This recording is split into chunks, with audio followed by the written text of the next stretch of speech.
Gipanglang tawan nga mahuman nagyod ang package 1 sa Cebu Bus Rapid Transit karong buwan sa Marso nin tuiga, base sa assessment sa project manager sa CBRT nga si Engineer Norvin Imbong. Matud niya, anaan na lang sa 15% ang kuwang ug mahuman nagyod ang maong proyekto. Natas mga 85, a little bit more sa 85% na condition. What is that 15% remaining? 15% is kanang doon na tayo gamay sa 20 to capital na stretch. Doon na po tayo gamay sa kining link to the port. Kanya ang uban na nasa mga bus stations nga tiwasuno na. Kagahapon gipirmahan ni Mayor Raymond Alvin Garcia ang Memorandum of Agreement o Deed of Absolute Sale sa upat kabahin sa mga yuta, kuyog ang mga tag-iya sa luna isip kabahin sa Road Right of Way inisyatibo. Ang kinatibuk ang kantidad sa luna miabot og 15.6 million pesos alang sa gibanang-bana nga 197 metros kwadrados nga luna.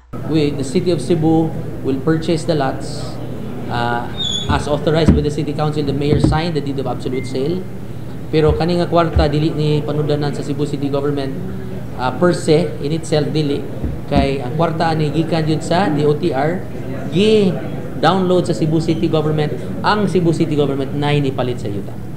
And the authority is given to me by the City Council.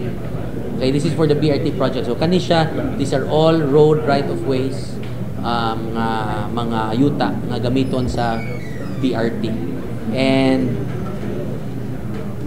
why appeal dire ang mga relocation. Now, as the council authorized me to sign 7 deeds of sale, we are only signing 4 now kay kuwang pang documents ang uban. Matud ni Mayor Garcia, aduna pay mga pending ngadto sa konseho ug naghinaot siya nga ma-approve na kini sa labing dali nga panahon. There are 11 pending pagyud in the City Council which we hope nga it will be either approved this Wednesday or next Wednesday. And there is still another, kaning total number of lots, maabot manig mga, pila today? Mga 70? Mga 57 lots all in all. Excluding the relocation? Excluding. So daghan pa kayo ni. 57 pa ni kabo. Minimum of 600 million. The total budget ba, including the resettlement is. Ang CBRT usa ka matang sa mass transport system gamit ang mga bus nga makatabang sa pagsulbad sa trapiko dinhi sa dakbayan sa Sugbo. Kini ang balita, Nova Yanson, Cebu City News.